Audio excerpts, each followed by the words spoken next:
Tonight, we revisit 3 cases drawn from the historical record of Victorian London. 3 women, 3 investigations, 3 files that closed without a murder conviction. The case of Eliza Grimwood begins in Lambeth, Surrey, in the late spring of 1838. Waterloo Road at that time was a working-class and lower-middle-class thoroughfare running south from Waterloo Bridge, which had opened to traffic in 1817 and had since become one of the principal arteries connecting the South Bank to the Strand and the West End beyond.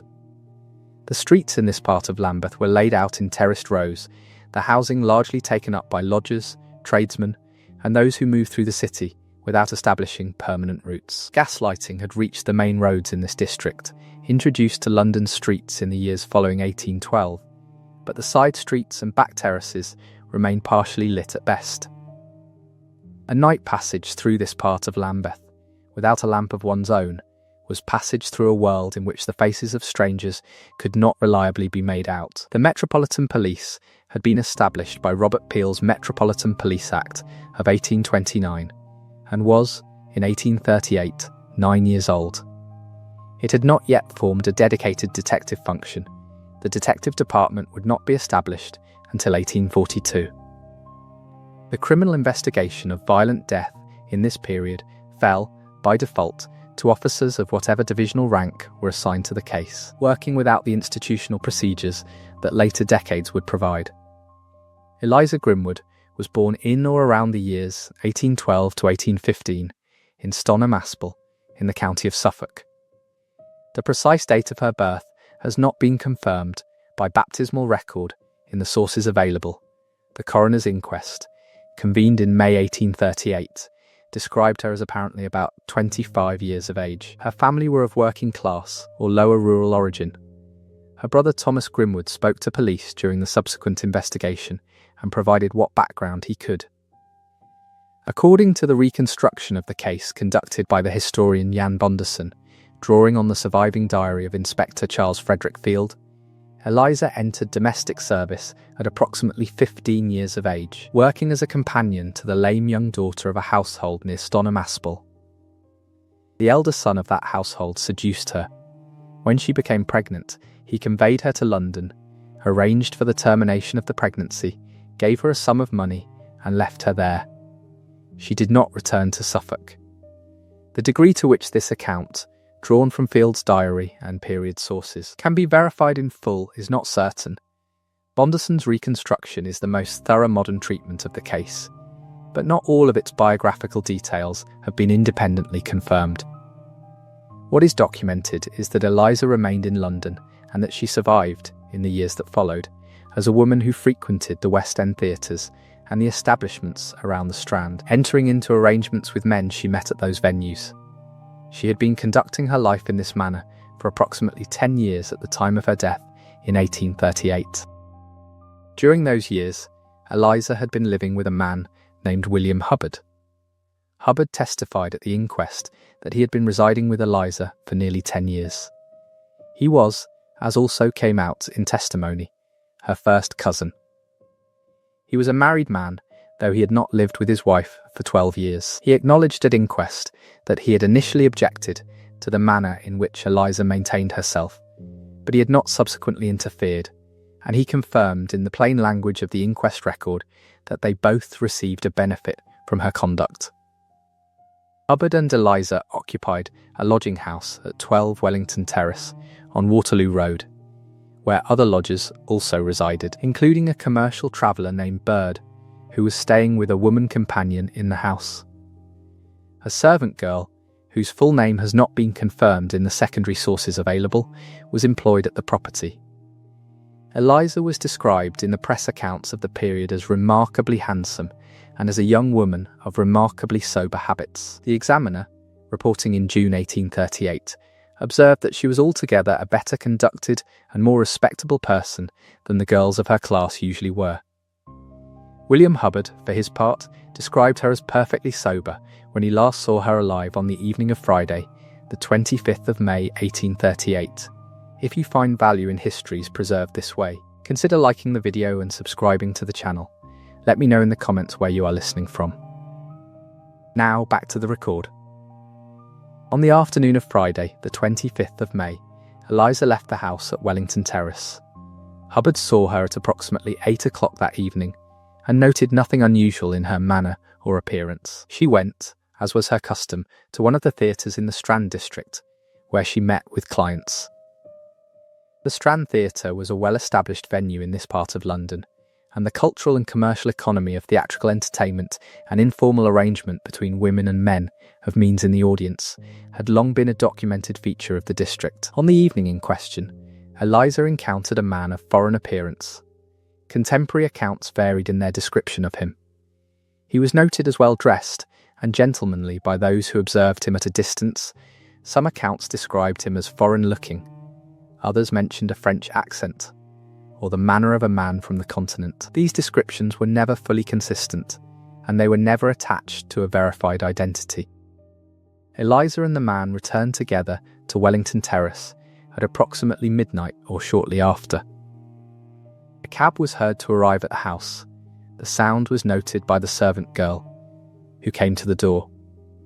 She observed the man accompanying Eliza in the passage, but could not make out his features clearly in the low light. Eliza told her to go to bed and said that she would find the tinderbox herself and get a light. The servant heard the pair enter the back parlour and lock the door behind them. She went to bed. William Hubbard slept in another part of the house. He testified later that he did not get out of bed during the night and heard no noise of consequence, except at one point, the barking of a dog. At 6 o'clock on the morning of Saturday, the 26th of May, a man was seen running from the house calling for the police. He was William Hubbard. He met Constable 31L at the end of the terrace and reported a murder. The constable proceeded immediately to 12 Wellington Terrace and entered the house. In the back parlour, which Eliza had used as her bedroom, he found her body lying on the floor near the entrance to the room. The room had been deluged in blood, in the account later given to the press. Nothing in the room appeared disturbed. The bed showed the impression of 2 persons having lain upon it. Eliza was fully clothed, except for her gown. A small purse that Hubbard said had contained 10 or 11 sovereigns was missing from the room. 7 shillings in silver coin were found lying on the dressing table. The discovery on the morning of the 26th of May established the fact of the crime. The questions it opened concerning the identity of Eliza's companion and the events between midnight and 6 o'clock were not answered in the investigation that followed. The investigation was formally opened by the Metropolitan Police, L Division, on the morning of the 26th of May. The officer assigned to lead the inquiry was Inspector Charles Frederick Field of L Division. Field was, by the accounts of those who worked with him, a capable and diligent officer. He was also known personally to Charles Dickens, who would later draw on him for the character of Inspector Bucket in Bleak House. Field kept a diary of the investigation, which survives and remains the primary investigative record of the case, used extensively by Jan Bonderson in his 2017 monograph. Officers were dispatched to the scene, and the immediate vicinity was canvassed for witnesses. Statements were taken from those present in the house, from Hubbard, from the servant girl, from the commercial traveller Bird, and from others who had observed anything of relevance on the night. Witnesses were sought who might have seen Eliza at the theatre or on Waterloo Road during the evening of the 25th. Inquiries were made at cab yards and among cab drivers who had operated in the district near midnight. The foreign-looking gentleman who had accompanied Eliza home became the central focus of the investigative effort. He was never traced. Some weeks into the investigation, the coroner, Mr. Carter, coroner for Surrey, received a letter. It was signed with the name John Walter Cavendish. The letter writer claimed to be the man who had accompanied Eliza Grimwood home on the night of her murder. He described entering the house and stated that, before departing, he had been attacked by William Hubbard. The letter was placed before the investigating officers. Hubbard was arrested on the basis of its contents and taken to the police station at Tower Street, Lambeth, and from there brought before magistrates at Union Hall. The investigation, however, found that the quantity of blood on Hubbard's clothing was inconsistent with his having committed a crime of the severity indicated by the wounds. He was released without charge. John Walter Cavendish was never identified. Whether the letter was a genuine account by the actual companion or a false confession by a person unknown was not established. Inspector Field's diary records the investigation continuing through the summer of 1838 and concluding without resolution on the 14th of July of that year, 7 weeks after the murder. A post-mortem examination was conducted by the surgeon Mr. Cook, assisted by colleagues including a physician identified in the published record as Dr. J.L. Ion. The examination was conducted in the day or days immediately following the discovery of the body. The cause of death was established as wounds to the throat of catastrophic severity. Contemporary accounts described the wound as nearly severing the head from the body. The examining physicians also documented a stab wound located 2 inches below the left nipple, of approximately 1/3 of an inch in depth, and a further stab wound in an oblique direction across the breastbone. On the left hand, defensive wounds were present, cuts across the thumb and second finger, consistent with the hand having been raised to ward off a blade. The murder weapon was not found at the scene and was not recovered at any point in the investigation. The findings of the post-mortem were published in The Lancet, Volume 30, Issue 772, dated the 16th of June, 1838, under the authorship of J.L. Ion. This publication represents an unusually detailed clinical account for a criminal case of this period. Contemporary Victorian newspaper accounts noted that the injuries to the body were of a nature which the press declined to describe in print. The clinical record in The Lancet constitutes the formal documentation of those findings. The inquest into the death of Eliza Grimwood was convened on Monday, the 28th of May 1838, before Mr. Carter, coroner for Surrey.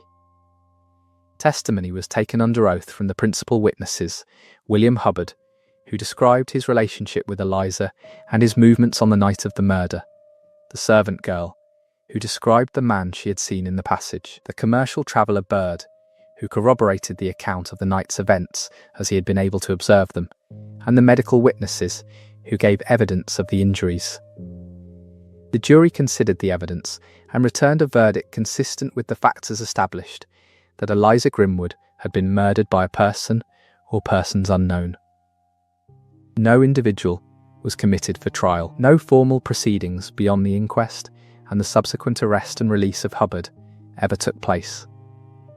The investigation, as the record shows, was formally closed by Inspector Field in July 1838. The case was entered as unresolved. The press coverage of the case was extensive and continued through the summer of 1838. The Morning Chronicle carried an early report on Monday, the 28th of May. Bell's Life in London and the Sporting Chronicle reported on the case in its issues of the 3rd and 10th of June. The Examiner published a substantial account on the 3rd of June. The York Herald, on the 16th of June, reported the Cavendish letter and the arrest and release of Hubbard. The case attracted sustained attention in the periodical press for several months, and was the subject of broadside publications and penny treatments throughout 1838 and beyond.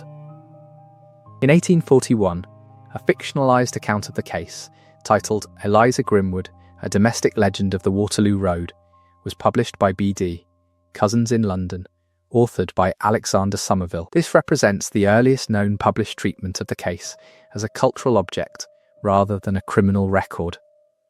In the decades that followed, the case was revisited in the serialised penny publications of the 1860s. By 1888, when a series of murders in the Whitechapel district of East London brought the subject of unsolved murders of women to the forefront of public attention, the Daily Telegraph and at least one other London evening newspaper made explicit reference to the Grimwood case as a precedent crime of comparable severity, noting the interval of 50 years. Charles Dickens had followed the case closely in the summer and autumn of 1838, at the period when the serialisation of Oliver Twist was approaching its climax in Bentley's Miscellany. Scholars who have examined the relationship between the Grimwood case and the later chapters of that novel, particularly The Murder of Nancy by Bill Sykes, have identified a number of parallels. The victim in each instance was a woman who survived through prostitution, murdered in her lodgings by a male associate, with a degree of violence that the record suggests was extreme. Dickens did not document in his own surviving correspondence a direct causal connection between the Grimwood case and the Nancy chapters, and the connection should be understood as a scholarly identification of parallels rather than a documented statement of authorial intent. The connection between Inspector Field and the fictional Inspector Bucket of Bleak House is, by contrast, historically accepted. The modern definitive treatment of the case is Jan Bonderson's The Ripper of Waterloo Road, The Murder of Eliza Grimwood in 1838, published in 2017, which draws on Field's surviving diary and the full range of contemporary newspaper and medical sources. The case passed into literature, the record remained. The questions remained with it. The case of Harriet Buswell begins in Bloomsbury, Middlesex, in the closing days of December 1872. Great Coram Street was a gaslit residential terrace in the inner district of Bloomsbury, situated near Russell Square and within a short distance of the Foundling Hospital, the institution established for the care of abandoned and illegitimate children that had occupied its site since the 18th century. The street in 1872 was a respectable address, lined with four-storey terraced townhouses, occupied by professional men, their families, and the lodgers who rented rooms within the upper floors. Bloomsbury, in the early 1870s, was a district associated with the lower middle classes and minor professional people, its proximity to the British Museum and the Inns of Court giving it a certain character of learned respectability. The Alhambra Theatre in Leicester Square, a significant venue of the period housed in a building of Moorish architectural character, was a short omnibus journey away. It had been a fixed feature of London's evening entertainment since the 1850s and by 1872 was well known as a place where the line between theatrical performance and commercial social arrangement was openly acknowledged. The Criminal Investigation Department of the Metropolitan Police had not yet been established in December 1872. It would not be constituted until 1877. The Metropolitan Police Detective Branch existed in a less formalised capacity. The investigation that followed the events of Christmas Eve and Christmas Day 1872 would proceed accordingly, under the direction of Superintendent Thompson of the Bow Street Division. Harriet Buswell was born in Wisbech, Cambridgeshire, in February 1841, the daughter of Henry and Isabella Buswell. She had siblings, an elder sister named Mary Jane, and a younger brother and sister Frederick and Maria. Her mother died in 1857. Her father died in the year following. Harriet was orphaned at approximately 16 or 17 years of age and subsequently entered domestic service, working as a servant in Finchley for approximately 3 years, from around 1863 to 1866. During her time in service, she became involved with a coachman named Burton, by whom she had a daughter, Katie. Burton died shortly after the child's birth. Harriet subsequently entered into a relationship with a man identified in the sources as Major Brown, by whom she had 2 stillborn children. By approximately 1870, she was in substantial debt. She described herself in various contexts as a ballet dancer, using the name Clara Burton, a professional name she maintained throughout the years that followed. Her daughter later reported to investigators that her mother had danced at the Alhambra in silk tights. Harriet did appear in minor roles at the Alhambra, but the principal means by which she maintained herself and met her obligations was through the arrangement she had formed of meeting men at West End theatres and accompanying them for consideration. In the months immediately preceding her death, the degree of her financial difficulty was considerable. She was regularly pawning personal possessions to settle debts with her doctor, her drapers, her laundress, and those who provided care for her daughter Katie. On the evening of her murder, Christmas Eve 1872, she borrowed a shilling from Mrs. Alice Nelson, a fellow lodger at her address in Great Coram Street, in order to be able to go out. She borrowed a pair of earrings from the same source, having pawned all of her own jewellery. Katie was approximately 8 years old at this time. What became of the child after her mother's death was not recorded in any source available. Judith Flanders, in her 2011 study of Victorian murder and its representations, explicitly noted this absence. Harriet's lodgings were located on the second floor, rear room, of number 12 Great Coram Street, a property owned by the landlady, Mrs. Harriet Wright. On the evening of the 24th of December, Harriet departed from the house shortly before 10 o'clock. She had been seen at the Hotel Cavour earlier in the evening in the company of a man. This sighting was confirmed by a waiter at the Hotel Cavour named William Stalker, who gave evidence in the subsequent proceedings. From the Hotel Cavour, Harriet and the man proceeded to the Alhambra Theatre in Leicester Square. At the Alhambra, she was approached, or had already been in company with, a man described by those who observed them there as foreign in appearance, with a German accent. The witness descriptions of this man were not consistent with one another. One account described him as a rough-looking man with a blotchy complexion and long stubble. Another described him as a gentleman. Others placed his appearance in intermediate registers. The contradictions in these accounts were material to the subsequent proceedings. Before leaving the Alhambra and returning to Great Coram Street, the man purchased a bag of fruit and nuts, including apples and oranges, from a grocer. The grocer later gave evidence and was one of the witnesses who identified the principal suspect in the case. Harriet and the man boarded the last Islington and Brompton omnibus at Regent Circus at approximately 25 minutes past midnight on the 25th of December. Two barmaids who knew Harriet were also passengers on the omnibus and observed them together.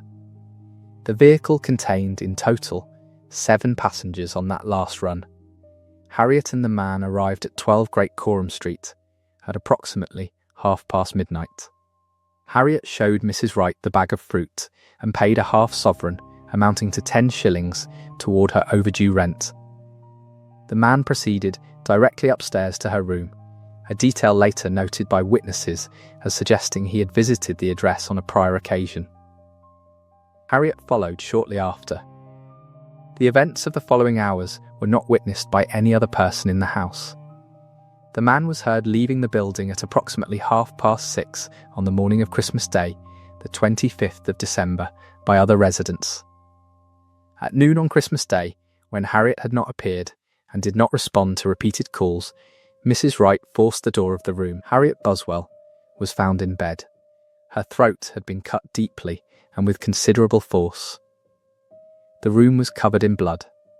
On her forehead there was an indentation that appeared to have been made by a thumb, and slightly below it the impression of what appeared to be a hand. The door of the room had been locked from the outside. The key had been removed. Among the items missing from the room were her purse, some cheap jewellery including the borrowed earrings, and a pawn ticket for 5 pairs of drawers. An apple lay on the table beside the bed. A bite had been taken from the apple. Harriet's stomach contained no apple at the post-mortem examination conducted in the days following. The bite in the apple did not correspond to her teeth. The discovery of Harriet Boswell's body on Christmas Day 1872 concluded one set of questions and opened another, which the investigation would now be required to address through formal proceedings. The investigation was formally opened on Christmas Day. Superintendent Thompson of the Bow Street Division took charge. Officers were dispatched immediately to secure the scene and to take statements from those present in the house. Mrs. Wright, Mrs. Nelson, and the other residents of 12 Great Coram Street were interviewed. Inquiries were put to the barmaids who had been on the omnibus, to the waiter William Stalker at the Hotel Cavour, and to the grocer who had sold the fruit. Police placed watches on ports and railway stations on Christmas night, fearing that the man who had been seen with Harriet might already be preparing to leave the country. The investigation canvassed the Alhambra and its staff for any further information about the man and his prior presence at the venue. In January 1873, the investigation led police to the port of Ramsgate, in Kent. Intelligence had reached the investigating officers concerning a German brig named the Wangerland, which had put into Ramsgate for repairs. Among those aboard the vessel was a man named Dr. Henry James Bernhard Gottfried Hessel, who served as the ship's chaplain. Hessel had been absent from Ramsgate on the night of the 24th of December, travelling to London. He had returned thereafter. The German consul assisted the British police in arranging a formal lineup at the town hall in Ramsgate. 3 witnesses were brought to Ramsgate for this purpose: the waiter Stalker, the grocer who had sold the fruit and nuts, and a barmaid from the Alhambra. All 3 independently identified Hessel as the man they had seen with Harriet Buswell. Hessel was arrested and brought before the magistrates. The proceedings before the magistrates were contested. 3 witnesses had identified Hessel, others had failed to do so. A chambermaid at the Ramsgate Hotel, at which Hessel and his wife had been staying, gave testimony that in the days following the murder, Mrs. Hessel had given her a parcel of laundry containing a number of handkerchiefs, several of which were stained with blood, one of them saturated. Hessel had, on returning from London, requested turpentine and a clothes brush. His stated reason was the removal of paint from clothing. In support of Hessel's account, it was noted that his boots had been placed outside his hotel room door for a portion of the relevant night, consistent with his having remained in Ramsgate. A friend of Hessel's testified to having seen him at a hotel in London and to having heard him in his room during the night. The magistrates weighed this contradictory body of evidence and determined that it was insufficient to commit Hessel for trial. He was discharged. No further arrest was made in connection with the murder of Harriet Buswell. The case formally remained open. A post-mortem examination was conducted in the days following the discovery of the body. The cause of death was the wound to the throat, described in multiple sources as extending from ear to ear and inflicted with considerable force.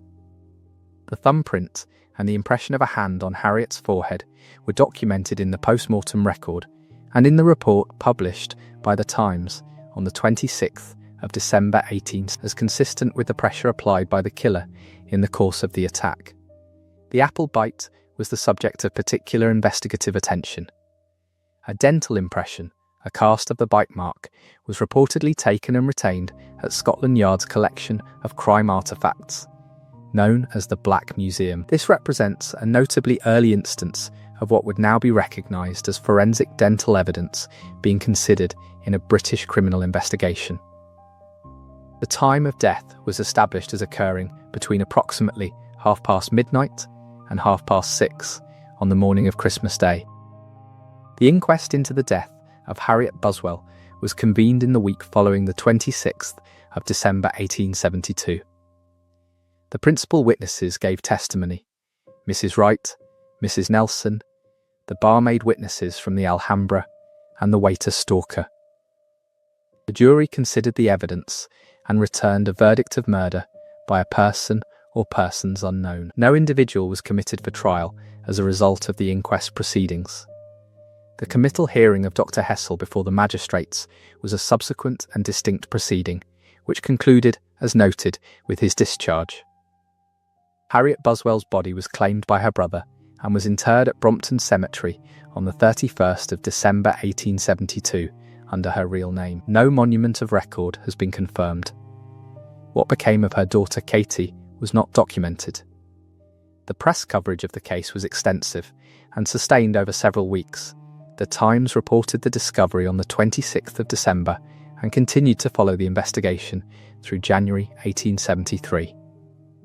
The Illustrated Police News, a weekly publication founded in 1864 and by 1872 a major vehicle for illustrated crime reporting, produced a visual feature on the case in January 1873. The case attracted considerable public comment on the adequacy of the investigation and on the circumstances of Hessel's discharge. In September 1888, at the height of the The Star newspaper described the Great Coram Street murder as perhaps the best remembered and most sensational of the mysterious crimes of the past, confirming the case's standing in Victorian public memory at that date. The historical record of the case is held in the Metropolitan Police File Mepo 3114 at the National Archives and has been treated in modern scholarship by Marlene Tromp in a peer-reviewed article for the Branch Collective. By Judith Flanders in The Invention of Murder, published in 2011, and by Keith Skinner and Alan Moss in the Scotland Yard Files, published in 2006. The last of these sources noted that after his discharge, Hessel's reputation was further examined and found to have contained elements inconsistent with his standing as a clergyman in good order. He had been removed from a regular congregation for reasons of drink and debt, which was why he held the lesser position of ship's chaplain at the time of the events in question. No arrest was ever made. Harriet Buswell's body was claimed by her brother and buried at Brompton Cemetery on the last day of December 1872. No mention was made of what became of her daughter. The case of Matilda Hacker begins in Bloomsbury, Middlesex, in the years 1877 and 1878. Euston Square in the late 1870s was an elegant Bloomsbury terrace, the houses 4 stories in height, standing on the northern edge of the district, where the construction of the Midland Grand Hotel at St Pancras opened in 1873, and the continuing expansion of railway infrastructure were transforming the character of the neighbourhood. The square retained the external appearance of a respectable address, and its houses were occupied as lodgings by travelling professional men, minor commercial figures, and others who required temporary accommodation in the city. The interior arrangements of such houses in this period were a matter of proximity enforced by the economics of lodging. Strangers shared staircases, dining rooms, and kitchens. Servants occupied the lower domestic spaces. Landlords or leaseholders occupied apartments alongside their tenants. The Criminal Investigation Department of the Metropolitan Police had been established in 1877, the year before the events described here, following the scandal known as the Trial of the Detectives, in which a number of serving Metropolitan Police detective officers had been convicted of corruption. The new department represented an institutional effort to reconstitute the investigative function on reformed terms. Inspector Charles Hagan, the officer who would lead the investigation into this case, was described in the accounts of the period as a rising figure in the new department.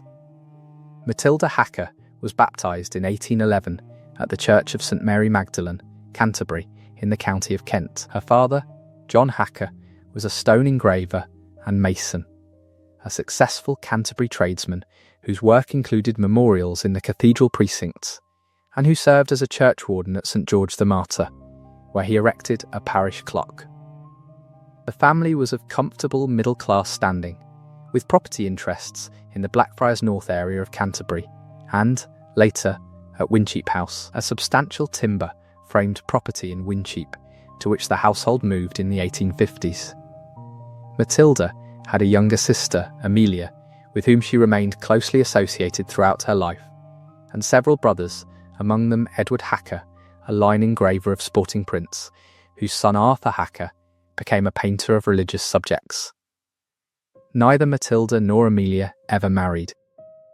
The census entry for the household at Wincheap House in 1861 provides the first documented indication of the character the sisters would maintain for the remainder of their lives.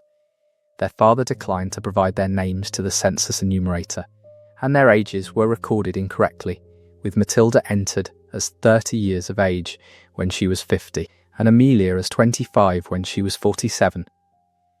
Both sisters were known in Canterbury, and on the seaside promenades at Margate and Ramsgate for their dress, identical silk gowns, lace shawls, gaudy sashes with large buckles, brooches set with coloured stones, and felt hats with feathers, a style more associated with young women than with women of middle age. They were referred to locally as the Canterbury Belles.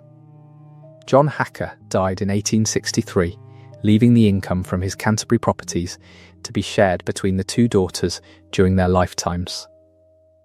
Amelia died in 1873, at which point the whole of the rental income passed to Matilda alone.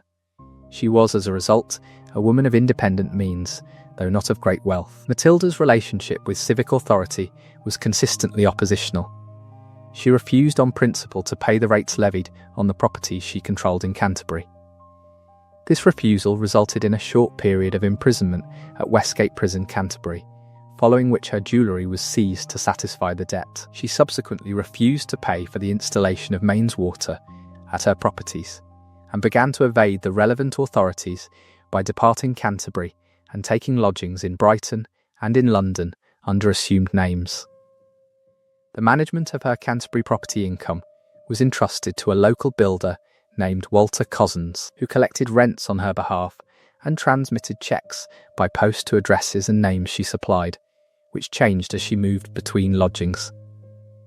Cozzens later became the founder of the Canterbury Historical and Archaeological Society, and his knowledge of Matilda's arrangements made him a material witness when the investigation of her death was opened in 1879. By 1877, or possibly early 1878, Matilda Hacker had taken a room at 4 Euston Square in Bloomsbury, registering herself at the address under the name Miss Hewish. The house was leased by Severin Bastendorf, a man described throughout the contemporary record as German. Though his origins were in fact in the Grand Duchy of Luxembourg, he was a maker of bamboo furniture, operating a workshop behind the lodging house with approximately 10 employees, and his family occupied the house alongside the lodgers.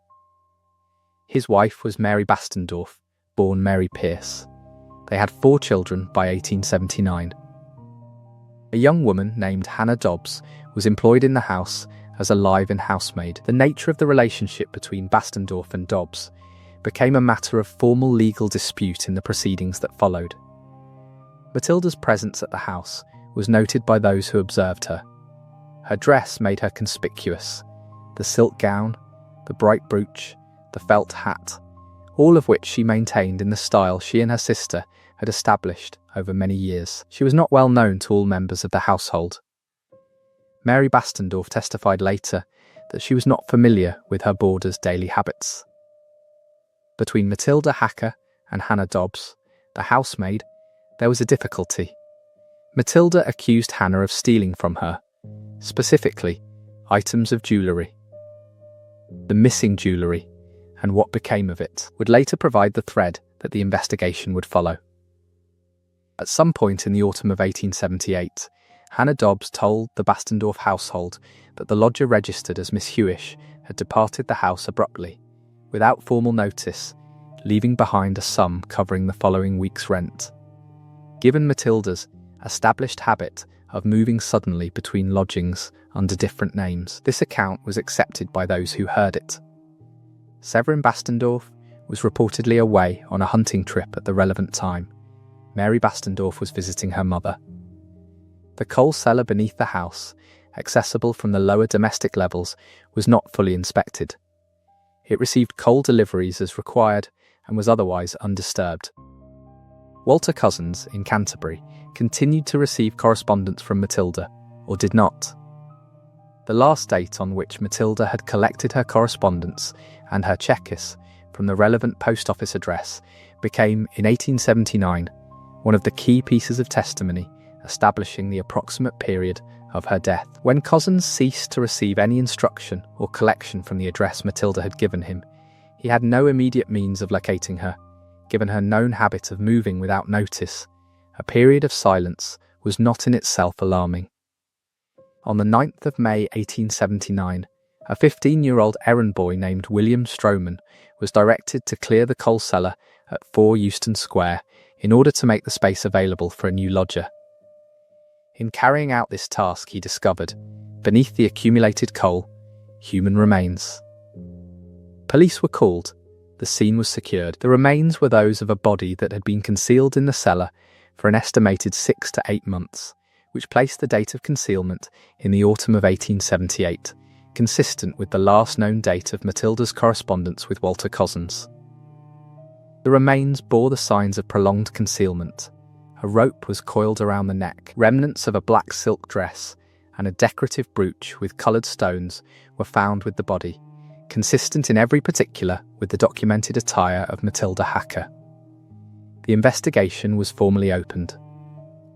The discovery of the 9th of May 1879 ended the question of whether Matilda Hacker had simply moved on, as Hannah Dobbs had reported. It opened a different question, which the investigation and subsequent proceedings would be required to address.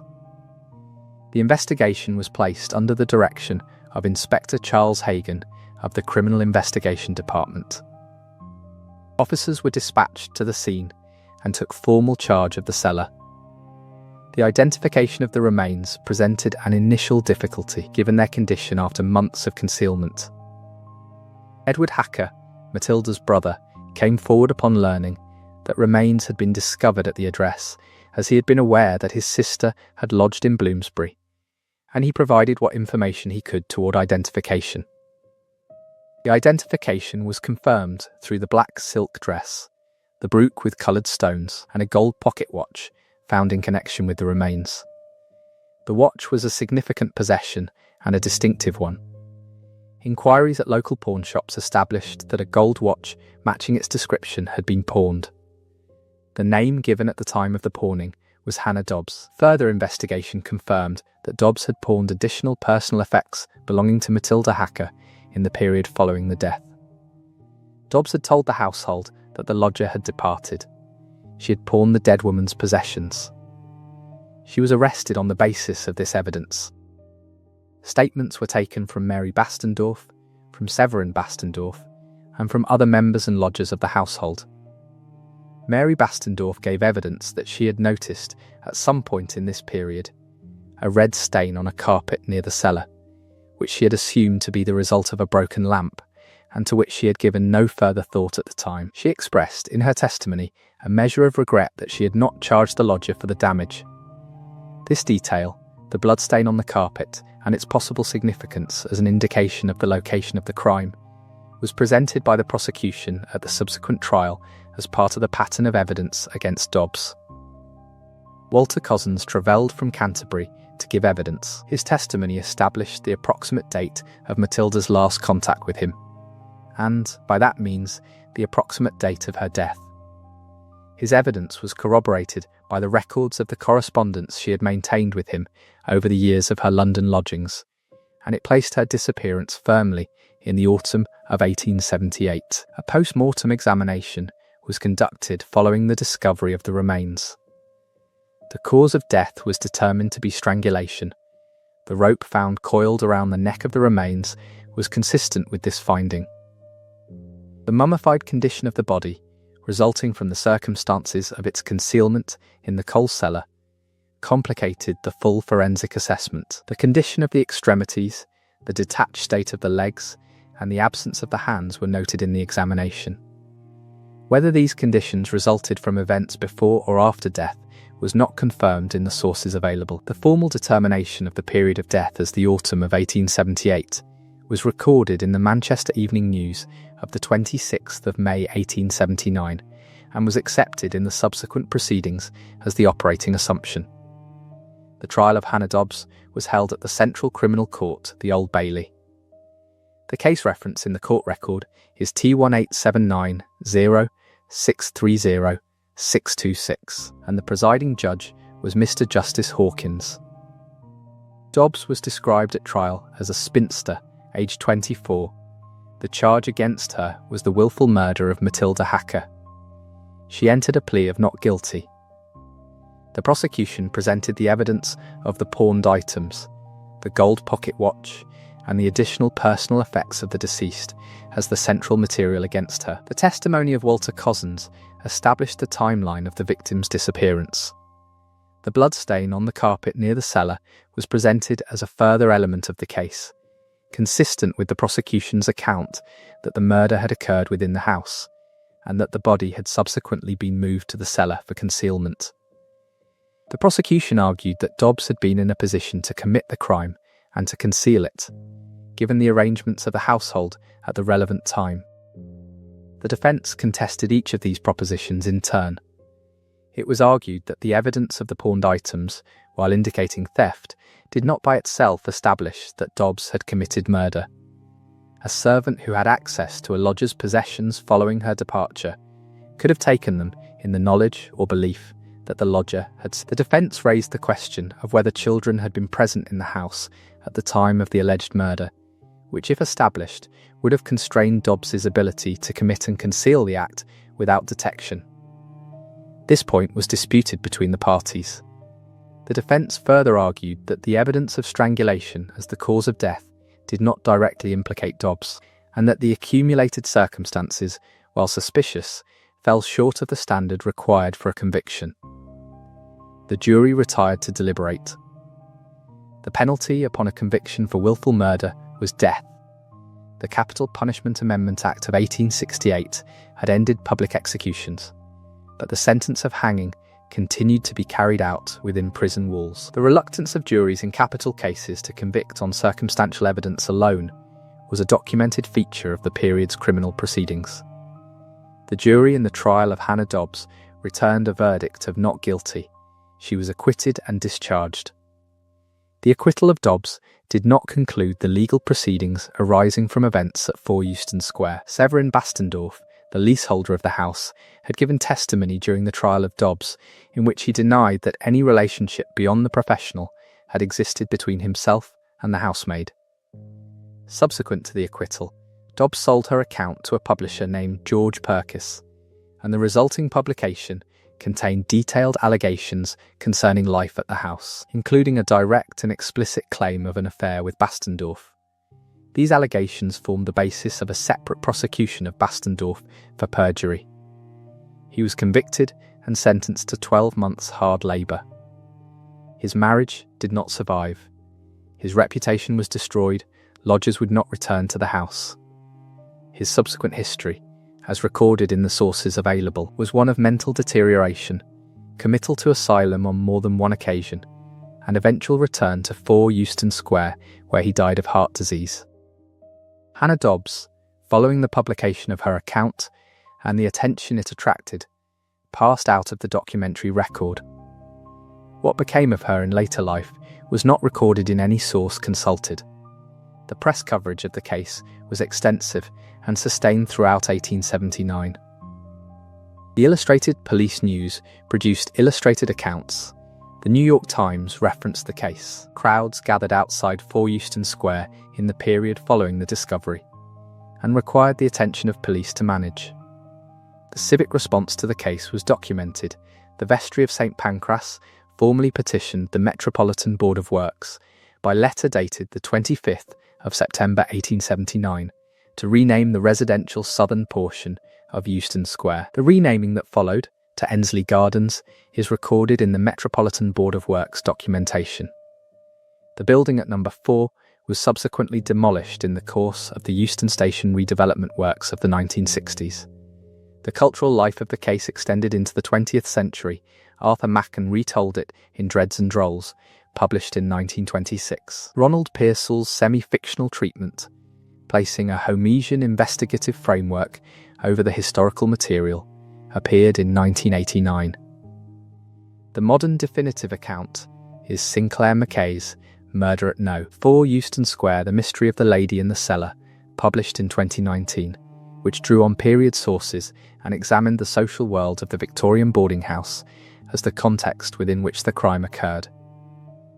The case in Canterbury is identified in local historical accounts as the most significant event connected to the Hacker family of that city. David R. Lewis's paper for the Canterbury Historical and Archaeological Society, presented in 2013, remains the most thorough scholarly treatment of Matilda Hacker's background and Canterbury years.